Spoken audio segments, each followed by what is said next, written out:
famous Ronald Reagan commandment. It was sort of the Republican commandment: "Thou shalt not criticize your fellow Republicans."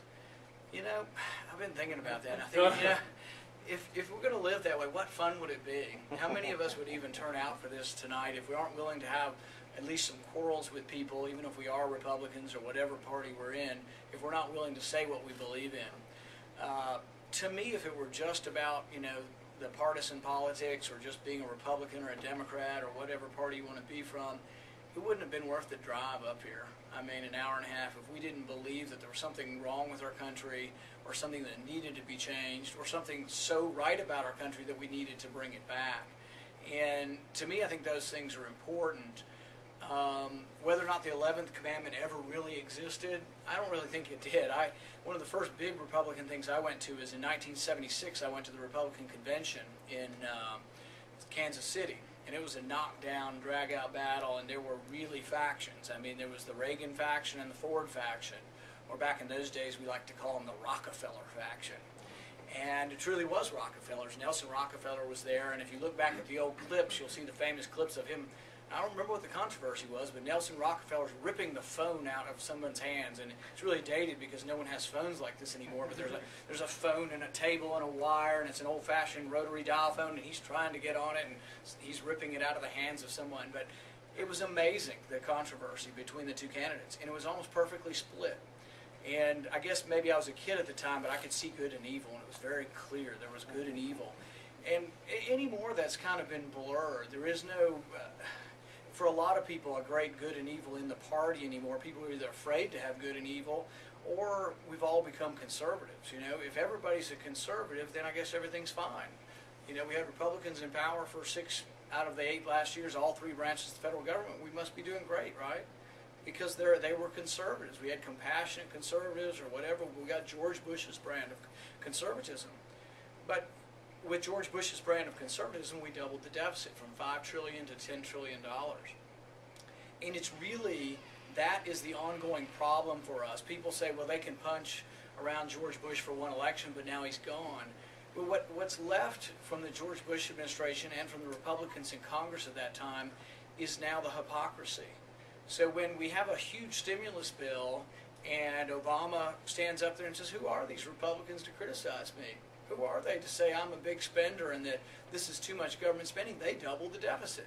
And he knows that fact very well. You'll see him repeat it because it makes the Republicans who are willing to criticize him or stand up, he makes them out to be hypocrites. They lose their believability, and when they stand up and say they're now opposed to spending, why weren't they 6 months ago? Or why weren't they even 4 months ago when the bank bailout came up? So I don't believe that there's a problem with dividing the House, even if it's a Republican House, because we need to be and remake the Republican Party into something that is worth belonging to if that's the direction you want to go. Or it may be that you want to work with the Blue Grass Policy Institute and you don't want anything to do with politics or politicians. And I think that there is a certain sense that we're on the same path but a different path. Politicians are a lot of times fleeting and a lot of times not believable and a lot of times dishonest and disappointing. And there's probably a few other adjectives we could throw in there too. A think tank lasts a long time and does a lot of things for years and years and years, and I think they've gotten enough of a financial basis that the Blue Grass Policy Institute will last for some time to come. They also have, what's the name of the website that does the votes? Kentucky Votes. KentuckyVotes.com. .org. And is doing one of the things that I wanted to do, and that's to give ready access to the votes that occur in Frankfort, and it's more Frankfort oriented than Washington. And they have interesting stories they can tell you about it, but one of the stories I know peripherally about is that they don't want to even release their votes. They had trouble and had to threaten, I think, to go to court to get the legislature to release in a real-time fashion their votes. And I used to know this from trying to get the votes by hand up there, that it was like pulling teeth to try to get them. They don't want to publicize how they're voting. But it's a good way of distinguishing good from evil, you know, limited government from those who want more government.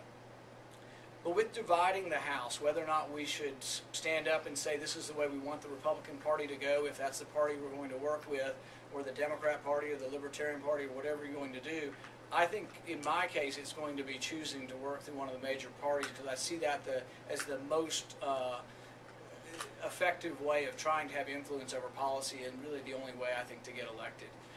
There are people who talk about running as an independent for office, and it has been done on rare occasions. You had Jesse Ventura win in Minnesota. He was already famous, for other things though when he got started.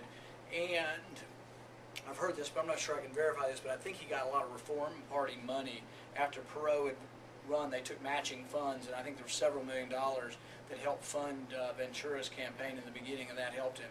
And he won in a very close three-way race, but there are very few other instances of people actually winning as an independent. But whether or not we divide the House of the Republican Party, whether that's a good or a bad thing, I think a political party is an empty vessel if it doesn't have a philosophy and if we don't stand for anything.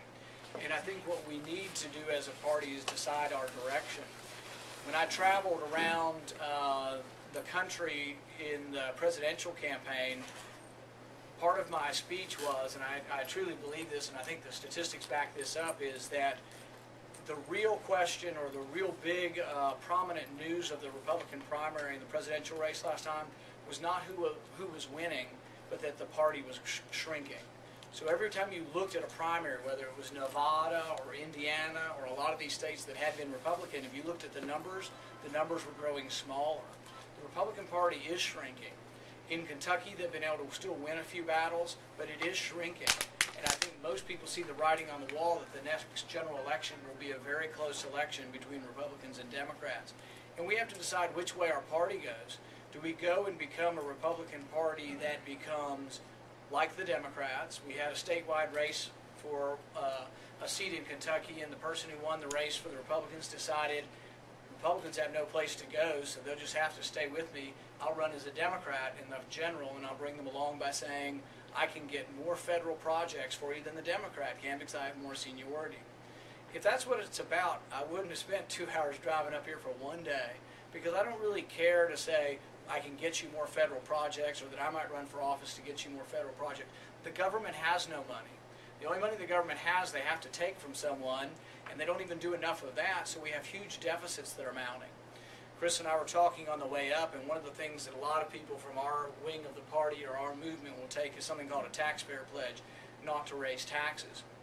And I would take that pledge, but I think I would go one step further, because I think the problem with Republicans is they've been willing to sort of hold the line on taxes in a lot of cases, but they just don't care that the deficit balloons. And so the media and the general public looks at Republicans as being fiscally irresponsible if you're objective about it.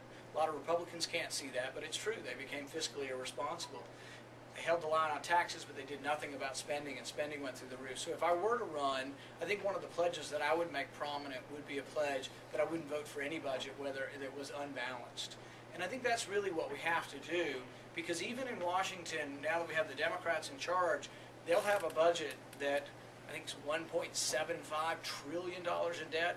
There'll probably be a Republican alternative. It will lose because they don't have the numbers, but they usually put up an alternative. But the Republican alternative will probably be, all right, only $1.3 trillion in debt. That to me is a waste of time also. If you don't believe in balancing the budget, most of the states have to have balanced budgets. Kentucky has to have it. But if you don't believe in that and aren't willing to support it, then I think it's not worth even going to Washington. It's not worth participating if you're going to say, oh, let's be excited about a $1.3 trillion deficit versus a 1.75. Now, a lot of people, for years and years we talk to our friends and we think these issues are interesting. And for many of us, and for me, I've always thought, yeah, it's kind of a parlor talk or academic talk. It really doesn't mean that much. But I think what has happened and is in the process of happening in our country is I think we're getting to the point where it's no longer an academic question what government does to us or takes from us, because I think we're in danger of the entire system tottering and coming down on us. Any of those who have had time to work long enough and have savings and have seen half of their savings taken away through the stock market crash can see that. Any of those of us who are watching what the federal government's response is, and that is just flooding the place with paper money, and what that will do to our currency, worry that is this a time when we could actually have a banana republic, when we could actually have runaway inflation.